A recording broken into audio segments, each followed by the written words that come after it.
think certainly in both states and the United Kingdom, we have the women now that are married to the state instead of the husbands, and their children are now being brought up by the state instead of by the mothers. Because the childcare system, for example, in the UK, I know in the States, you have hardly any maternity at all in terms of maternity leave. We in the United Kingdom do have maternity leave. But there are provisions open, and quite a lot of employers do push for women to go back to work ASAP.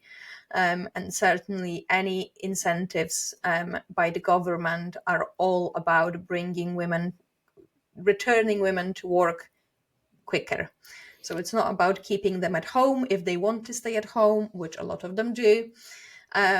It's all about just returning them back to the economy, because then you've not only got two people in the households that are working, ideally, but then you also got a childminder and they are all paying taxes.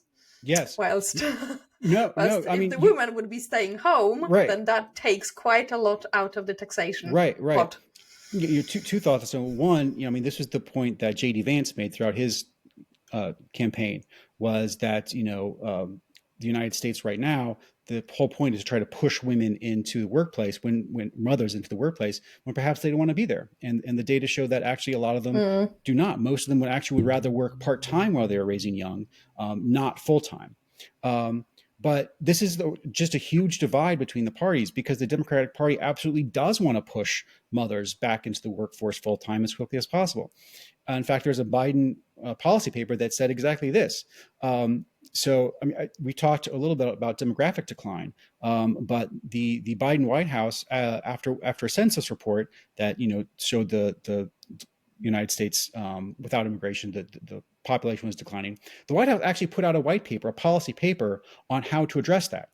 And of course, it wasn't limiting immigration. It wasn't raising male wages. It was none of those things. The way the Biden administration wants to address demographic decline is to raise female workforce participation, one of the ways being to push mothers back into the workforce as quickly as possible. The thinking being, the more women you have working, that makes up for the fact that there's less workers overall in the system. Mm-hmm.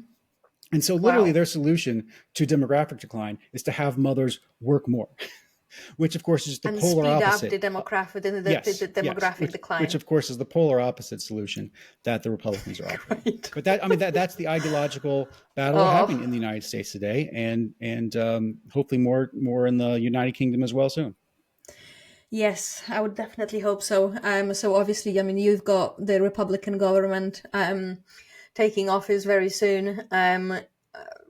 All the political figures that I trust tend to believe that we are like a one election cycle behind you, and unless the Labour government and all the politicians at the front of that government have a complete brain transplant, I can't see how they are going to win another election, because they have been dreadful on literally every single decision that they make right now is a terrible one. So hopefully we will have a more sane government next time round, but this one isn't going to do anything towards addressing the immigration, the falling birth rates. And I've spoken to quite a few people about the birth rates. It's a very, very worrying trend. And I still don't think that people recognize just what a massive change that is going to be globally. And just how much upheaval that is going to cause unless we manage to reverse it. Yeah, I mean, the immigration one's tough. I mean, because correct me if I'm wrong here, but the government you guys had before this one was a conservative one, and they didn't do anything on lowering immigration levels. In fact, my understanding, they made it worse. Our conservatives are only conservatives in name. I describe them as wet lettuce liberals. Right. And there I is mean, nothing conservative about them. And I mean, we had the same problem here. I mean, the Republican president before Trump, Bush, pushed a mass amnesty when he was president.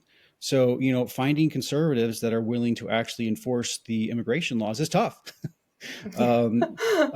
We have luckily found one in Donald Trump, for the rest of his faults, which are many. But one thing the guy does do is enforce immigration laws that Democrats won't. And I mean, you can go back, you can look at the immigration levels in the United States when he was president, and they fell. So Mm-hmm. he got results, which maybe you guys can find some conservatives that actually are willing to lower levels and make and follow through on their promises on that. But it's tough to find. It's tough to find. Yeah.